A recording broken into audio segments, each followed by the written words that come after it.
لقد من اللہ علی المؤمنین اذ بعث فیہم رسولا من انفسہم، البتہ تحقیق اللہ تعالیٰ نے اہل ایمان پر بہت بڑا احسان کیا جب ایک رسول ان میں بھیجا انہی میں سے۔ تو رسول اللہ صلی اللہ علیہ وسلم کی آمد اور آپ کی وجہ سے ہم سب کو دین اسلام کا تحفہ ملنا، ہمارا اسلام پر ہونا اللہ کی نعمتوں میں سے ایک بہت بڑی نعمت ہے ہم سب کے لیے۔ آج میں اللہ تعالیٰ کی اسی بہترین نعمت یعنی رسول اللہ صلی اللہ علیہ وسلم کی آمد، جو کہ اس مہینے کی مناسبت سے بھی ایک مناسب موضوع معلوم ہوتا ہے، اس پر چند باتیں آپ سے کروں گی۔ نبی اکرم صلی اللہ علیہ وسلم کی اس دنیا میں آمد در حقیقت ایک بہت بڑا انعام ہے۔ ہر انسان جو پیدا ہوتا ہے، جس کو اللہ تعالیٰ عقل اور شعور دیتا ہے، وہ ضرور یہ سوچتا ہے کہ میں کہاں سے آیا، مجھے کہاں واپس جانا ہے، اس دنیا کی حقیقت کیا ہے، اس کائنات کی حیثیت کیا ہے، اس لیے کہ یہ چیز انسان کے بنیادی سوالوں میں سے ایک سوال ہے اور بالکل ایک فطری سوال ہے۔ وہ کس طرح؟ آپ نے دیکھا ہوگا کہ ایک چھوٹا بچہ جو ہی بولنا شروع کرتا ہے تو سب سے پہلے کیا پوچھتا ہے؟ یہ کیا، یہ کیا، یہ کیا ہے۔ تو یہ سوال کہ یہ کیا ہے ایک فطری سوال ہے، اور یہ سوال کہ میں کیا ہوں، میں کہاں سے آیا ہوں، مجھے کس نے بنایا ہے، ایک فطری سوال ہے۔ اپنی پہچان، اس کائنات کی پہچان، اپنے آس پاس کی پہچان ہر انسان کی ایک ضرورت ہے، ہر انسان کی ایک تمنا ہے۔ ہر انسان یہ جاننا چاہتا ہے کہ وہ کون ہے، اور پھر وہ یہ بھی جاننا چاہتا ہے کہ اس کو بنانے والا کون ہے، کیونکہ ہر انسان یہ پوچھتا ہے کہ میں کون ہوں، اور پھر اگلا سوال یہ ہوتا ہے کہ مجھے کس نے بنایا ہے اور ان سب چیزوں کو کس نے بنایا ہے۔ اور جب ایک بچے کو بتایا جاتا ہے کہ اسے بنانے والا اللہ ہے، تو پھر وہ یہ بھی ایک دن ضرور پوچھتا ہے کہ اللہ کو کس نے بنایا ہے۔ آپ میں سے ہر شخص نے خود بھی سوچا ہوگا، اور ہر بچے نے اپنی ماں سے ضرور سوال کیا ہوگا کہ ہمیں کس نے بنایا، اور اگر بتایا گیا کہ اللہ نے بنایا تو پھر اگلا سوال کہ اللہ تعالیٰ کو کس نے بنایا۔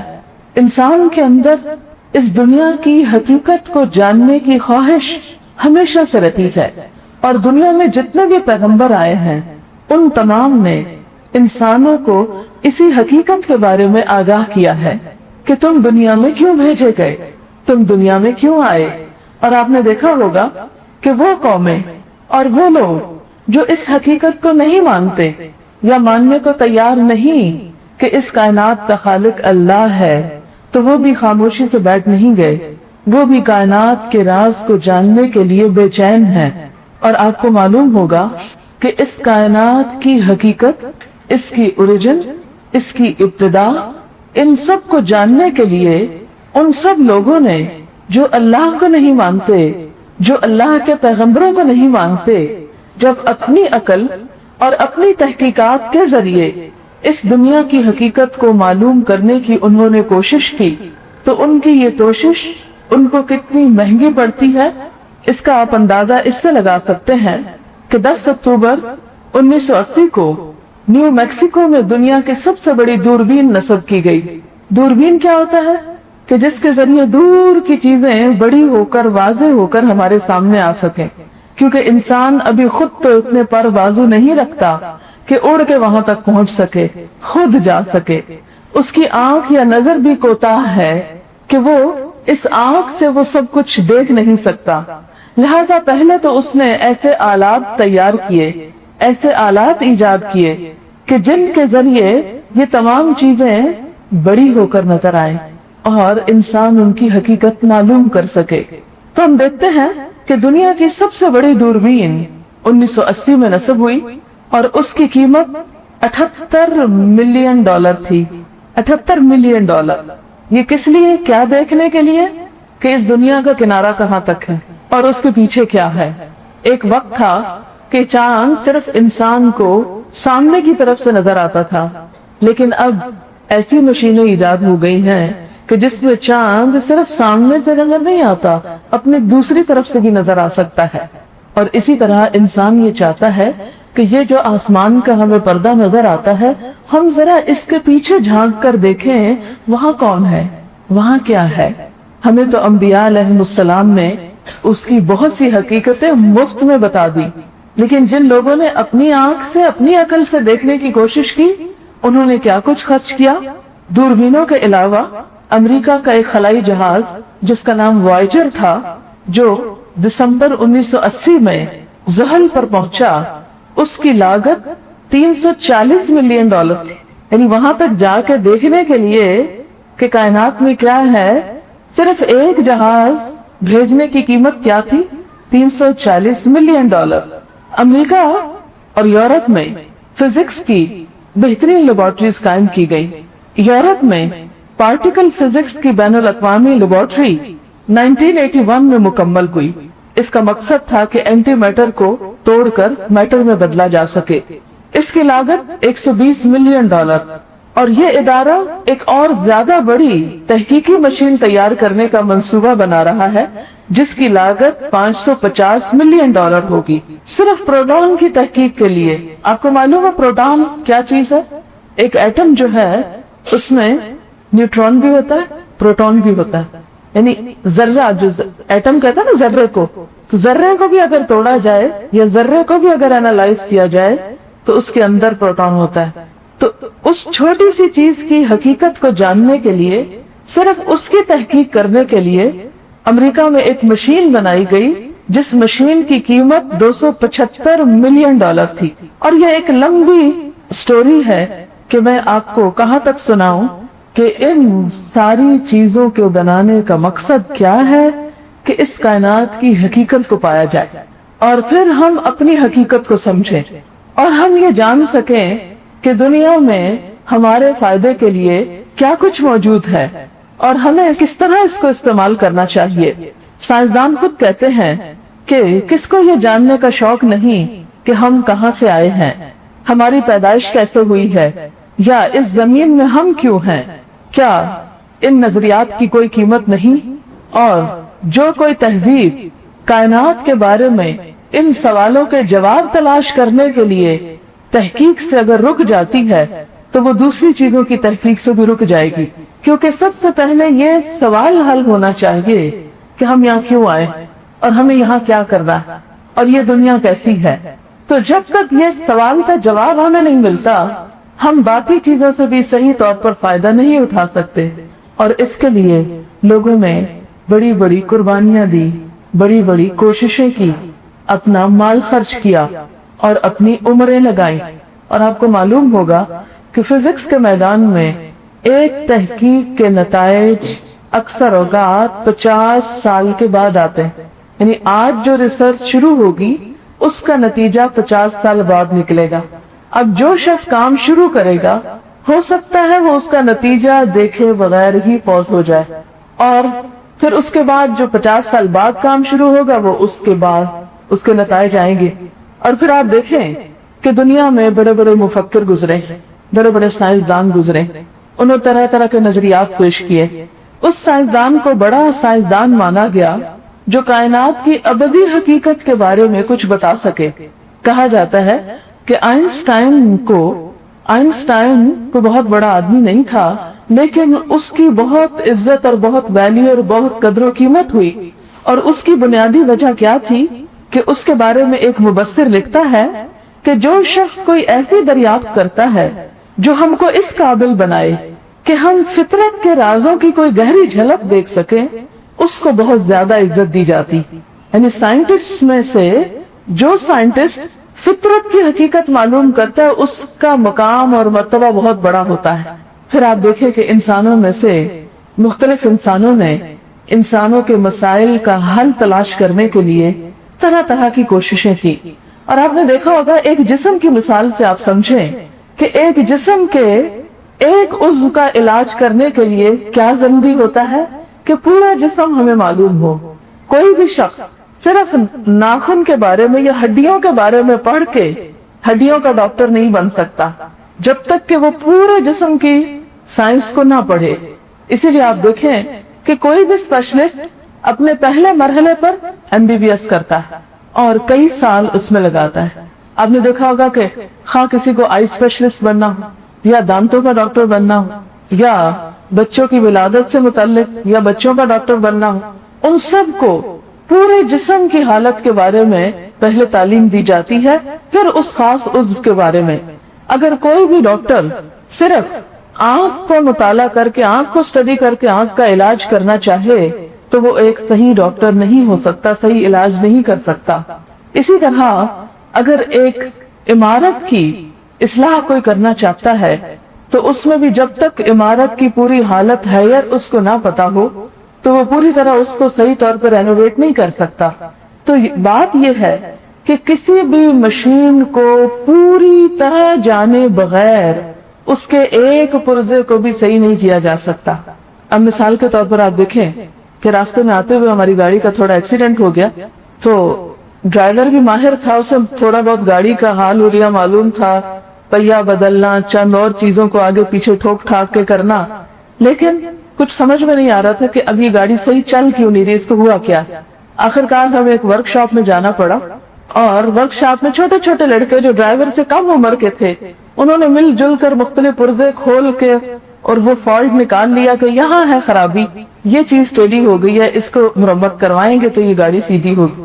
اب آپ دیکھیں کہ اگر ایک شخص ویسے گاڑی کی ساری ٹیکنیک جانتا ہے لیکن اس کو نہیں پتا کہ پوری گاڑی کام کیسے کرتی، فنکشن کیسے کرتی، کون سی چیز کس سے جڑی ہوئی ہے، کس چیز کو صحیح رکھنے کے لیے، اگر سٹیئرنگ میں کوئی خرابی آ رہی ہے تو وہ سٹیئرنگ کے اوپر والے حصے میں نہیں ہے، وہ جہاں وہ کنیکٹڈ ہے وہاں پہ خرابی ہے۔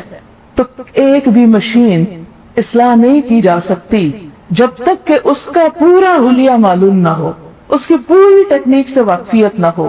اسی لیے ہم دیکھتے ہیں کہ انسانوں کو ہدایت دینے کے لیے اور انسانوں کی اصلاح کے لیے، انسانوں کے کسی صرف ایک مرض کے علاج کے لیے صرف کسی ایک حصے کا علاج کافی نہیں۔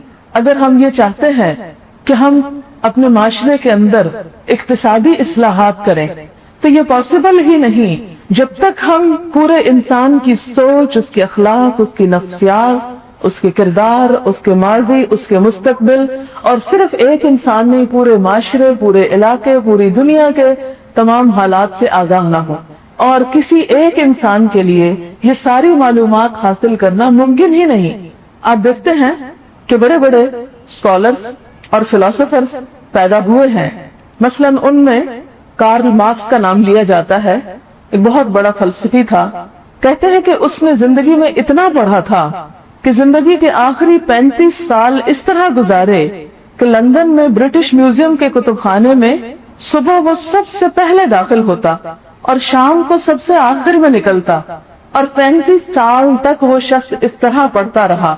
اس کے باوجود جب وہ اپنی کتاب لکھنے پہ آیا تو اس کی صرف ایک والیوم شائع کر سکا، ایک جلد، اور وہ بھی صحیح مکمل طور پر اس کو ریوائز نہ کر سکا، اور ایک دن اپنے مطالعے کی کرسی پہ بیٹھا ہوا اسی کمرے میں بیٹھا بیٹھا انتقال کر گیا۔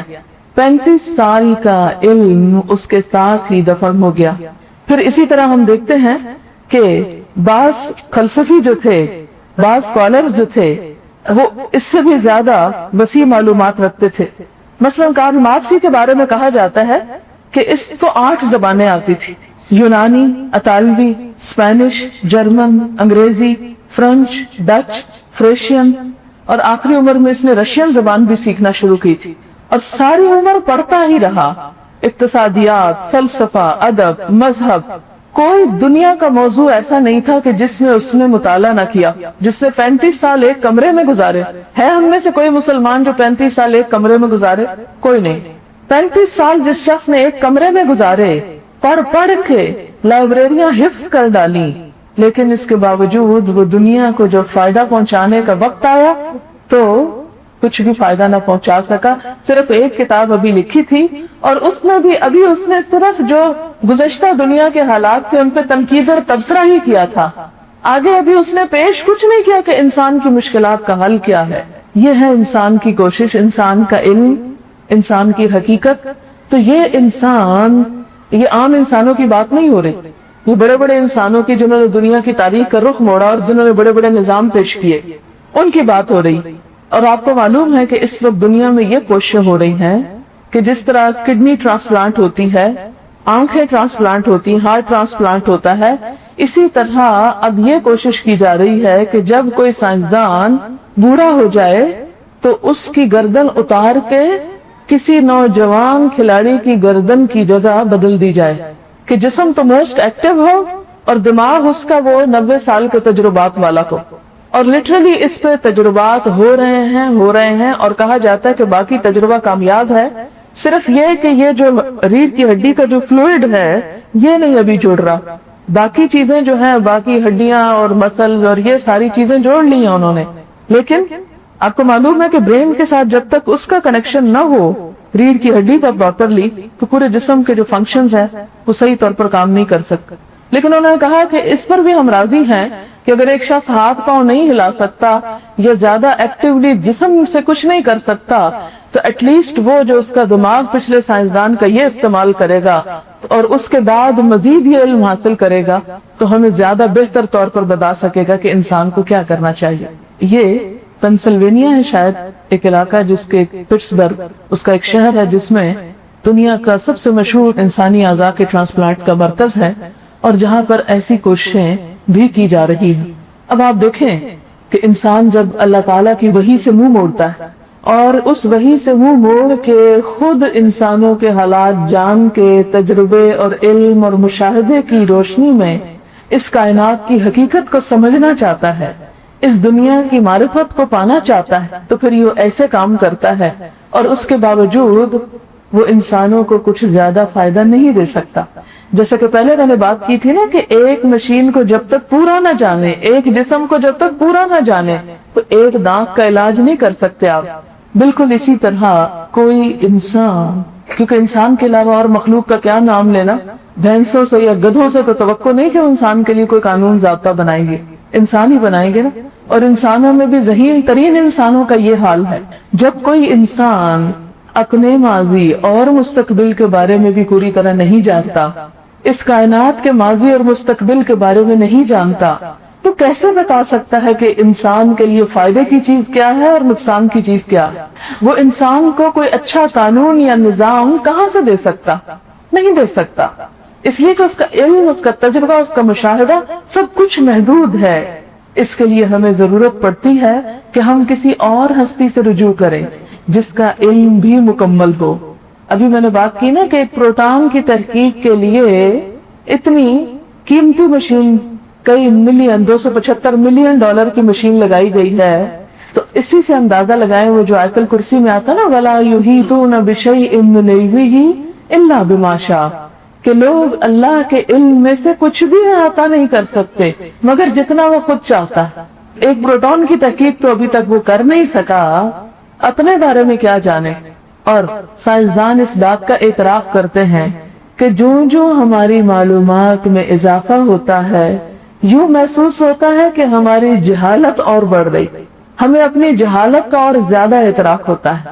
تو ایسی حالت میں جبکہ ہم اس قدر کمزور چیز ہیں، اس قدر تھوڑا علم رکھنے والے ہیں، ہم اپنے فائدے، اپنے بھلے، اپنے مستقبل کے لیے کیسے کوئی اچھی چیز لا سکتے ہیں؟ کیسے ڈیسائیڈ کر سکتے ہیں کہ کون سی چیز ہمارے فائدے کی ہے اور کون سی چیز ہمارے نقصان کی ہے؟ اس کے لیے ہمیں کیا کرنا پڑے گا؟ اللہ تعالیٰ کی طرف رجوع کرنا پڑے گا جو اس کائنات کا خالق ہے. اس سے پوچھنا پڑے گا کہ ہمارے لیے کون سی چیز بہتر ہے اور کون سی چیز نقصان دہ ہے، ہم کہاں سے آئے ہیں اور ہمیں کہاں واپس جانا ہے، اور ہمیں اس دنیا میں کیا کرنا چاہیے کہ جس سے ہم بہتر سے بہتر فائدہ اٹھاتے ہوئے اپنے وقت کو، اس دنیا کو بھی خوشگوار بنائے اور آخرت کو بھی خوشگوار بنائے.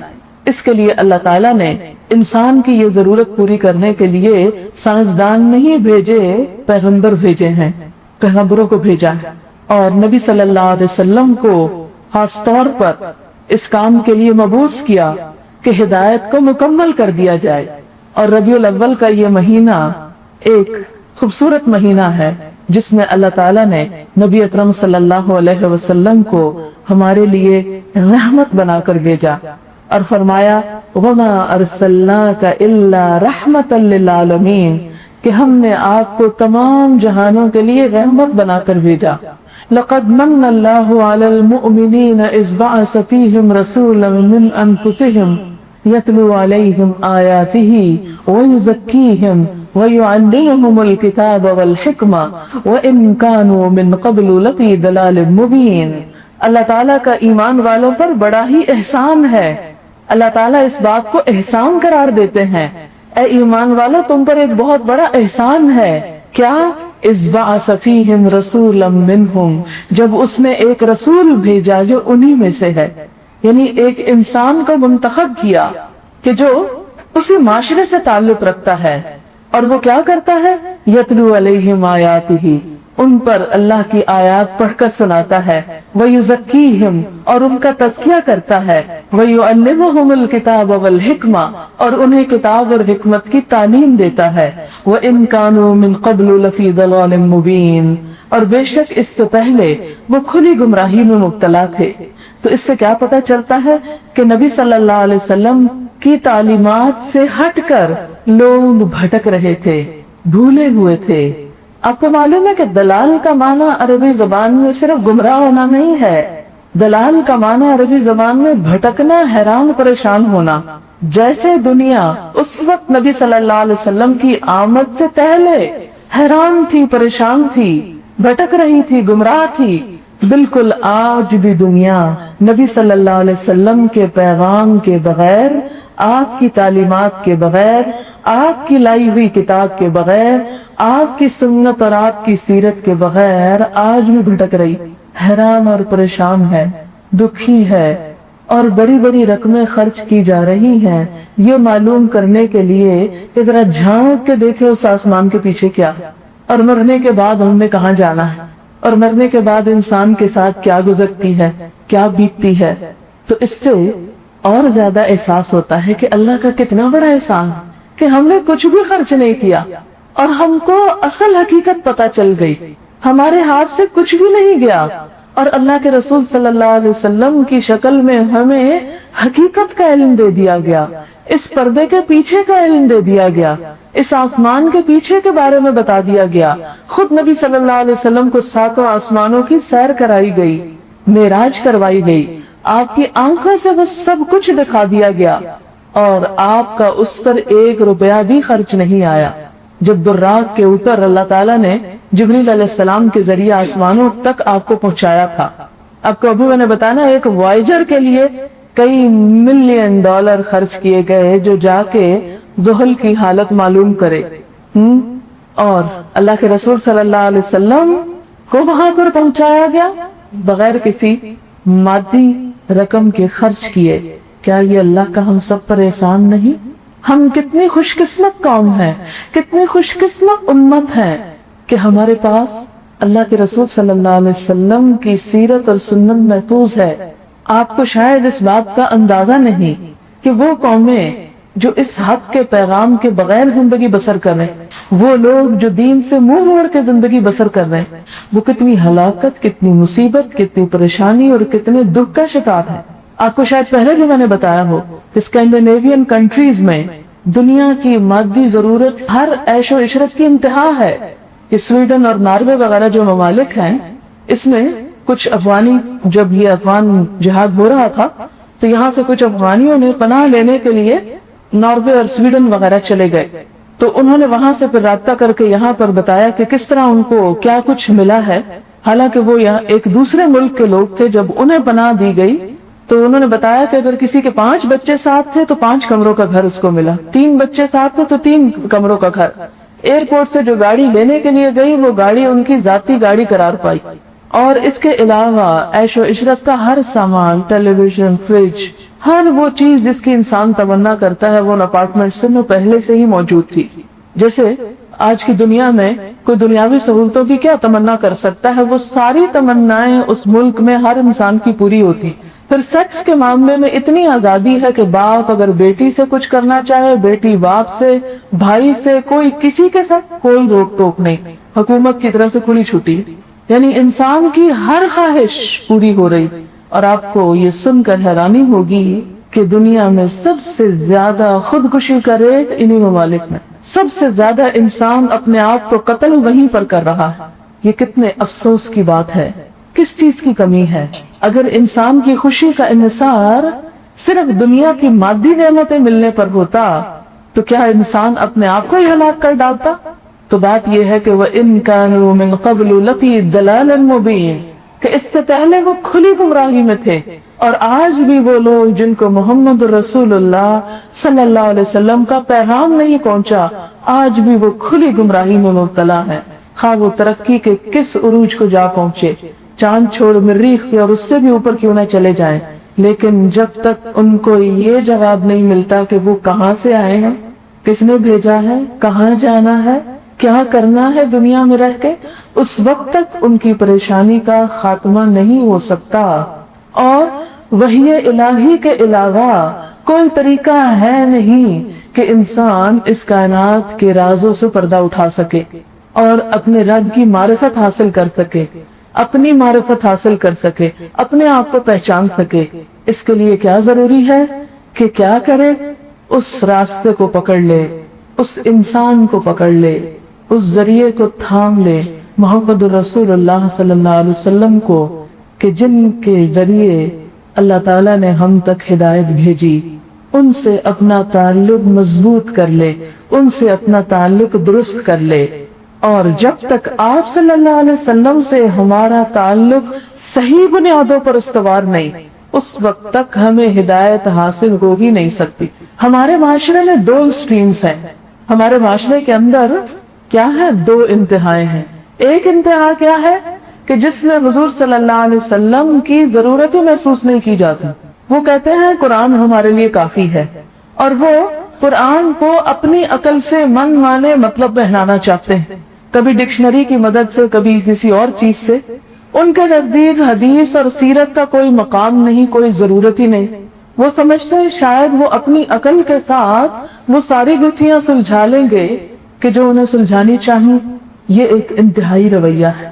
اس لیے کہ ہم نے صرف لا الہ الا اللہ نہیں پڑھا، محمد الرسول اللہ بھی پڑھا ہے.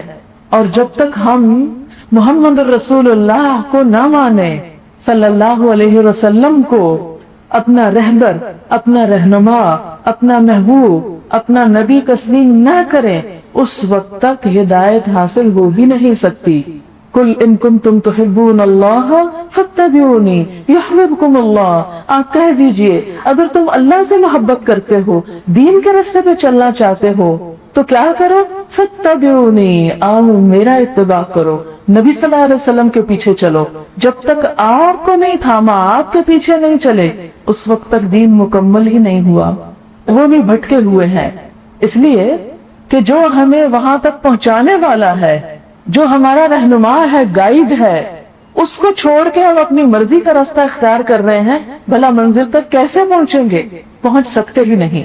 کوئی بھی شخص اگر کسی سڑک پر گاڑی لے کر نکل جائے اور کہے میں اسلام آباد جا رہا ہوں، بس میں پہنچ جاؤں گا اس لیے کہ میرے پاس گاڑی بھی ہے، میں ڈرائیونگ بھی جانتا ہوں اور میں سڑک پر بھی چلا رہا ہوں اور میں پہنچ جاؤں گا، نہیں. جب تک کہ وہ اسلام آباد کی سڑک نہ لے، اور وہ سڑک لینے کے بعد بھی جب تک وہ مائل سٹونز نہ دیکھتا چلا جائے، اس وقت تک وہ منزل تک نہیں پہنچ سکتا.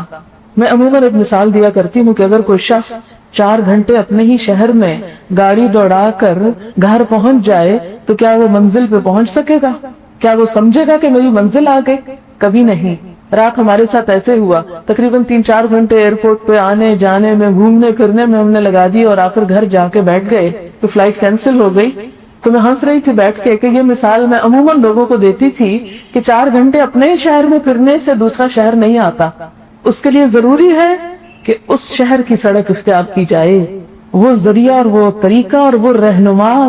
عربی زبان میں امام کا لفظ سڑک کے لیے بھی استعمال ہوتا ہے، شاہراہ کے لیے بھی استعمال ہوتا ہے، امام لیڈر کے لیے بھی. تو یہ جو سڑک یا راستہ ہوتا ہے نا، یہ بھی ہمارا رہنما ہوتا ہے. تو جب تک وہ آپ صحیح سڑک نہیں لیں، اس سڑک پہ گاڑی نہ دوڑائیں، شہر کے اندر چاہے سارا دن دوڑاتے رہیں، آپ اس دوسرے شہر میں نہیں پہنچیں.